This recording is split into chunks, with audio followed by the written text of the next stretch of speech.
السلام علیکم ورحمۃ اللہ وبرکاتہ۔ قرآن عظیم کی تدوینی، تشریح اور تفسیری ساخت۔ تدوین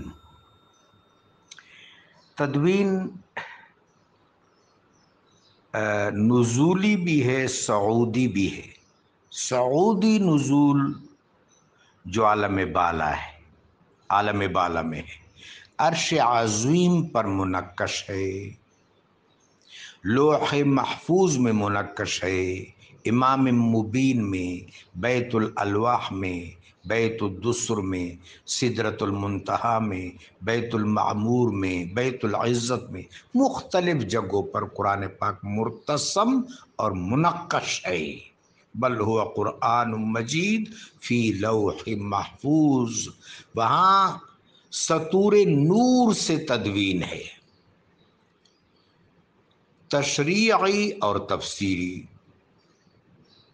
جہاں تک تشریح کا تعلق ہے، تشریعی اصل میں تصوف کی اصطلاح ہے، علم کلام کی اصطلاح ہے، اور علم فلسفہ یا علم مدنیت کی بھی اصطلاح ہے۔ تکوینی اور تشریعی،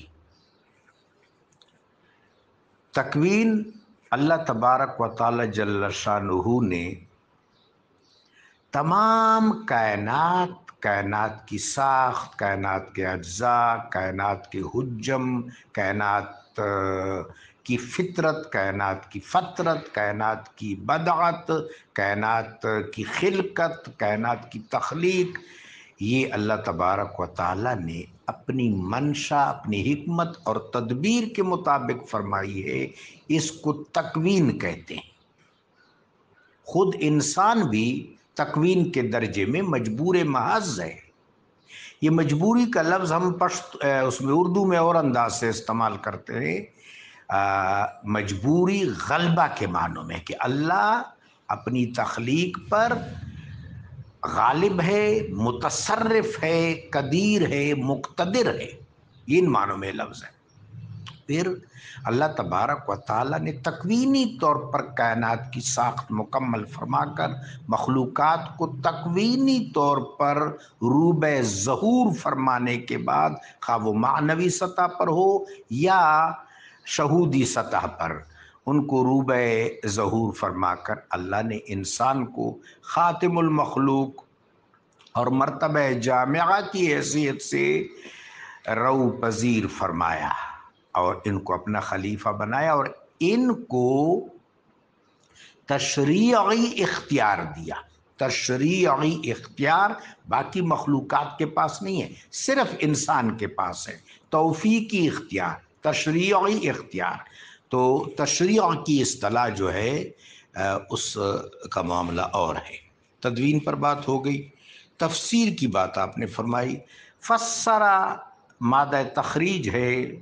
فسرہ کا لفظی مطلب ہے کہ کسی چیز کو باریک ٹکڑوں میں، ٹائنی پیسز میں تقسیم کرنا، اس حد تک تقسیم کرنا کہ مزید تقسیم نہ ہو سکے، اور اس طرح تقسیم کرنا کہ اس کو چبانے میں، ہضم کرنے میں آسانی ہو، یہ لغوی مطلب ہے۔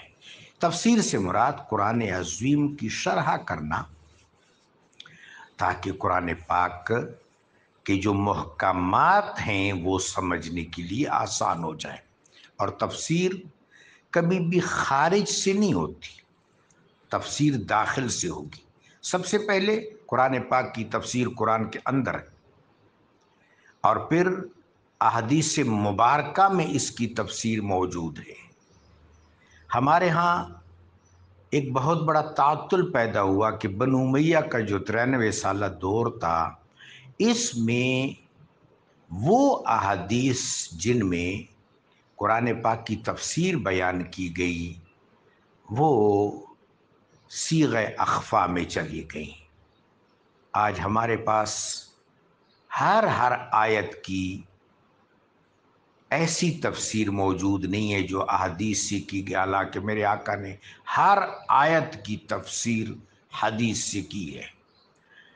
ٹھیک ہے، بہت سی احادیث اب بھی الحمدللہ محدثین عظام کی استقامت اندوز کوششوں کے نتیجے میں موجود ہے۔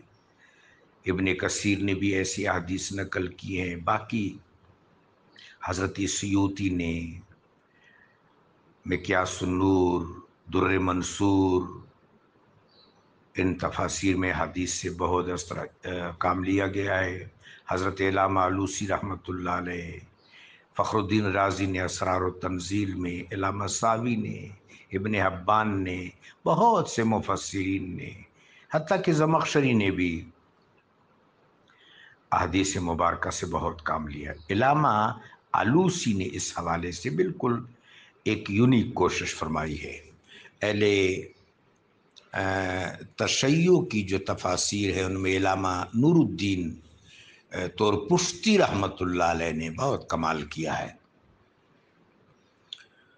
تو احادیث کے بعد پھر افادات اہل بیت اطہار، افادات امہات المومنین، افادات صحابہ اکرام، تابعین، تبع تابعین، سلف سالین، اس ذوفشاں کہکشاں پر قرآن پاک کی تفسیر کی جائے گی۔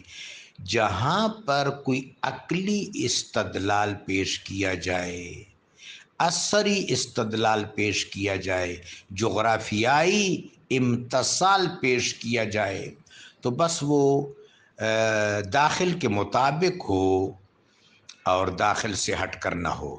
تفسیر بالرائے اگر خارجی نہیں ہے، داخلی ہے، یعنی داخل کی توسیع ہے، پھر تو درست ہے، لیکن اگر خارجی ہے تو پھر اسے اغماس کرنا بہتر ہے۔ باقی چیزوں پر تو انشاءاللہ بات ہو گئی۔ جزاکم اللہ خیر الجزا۔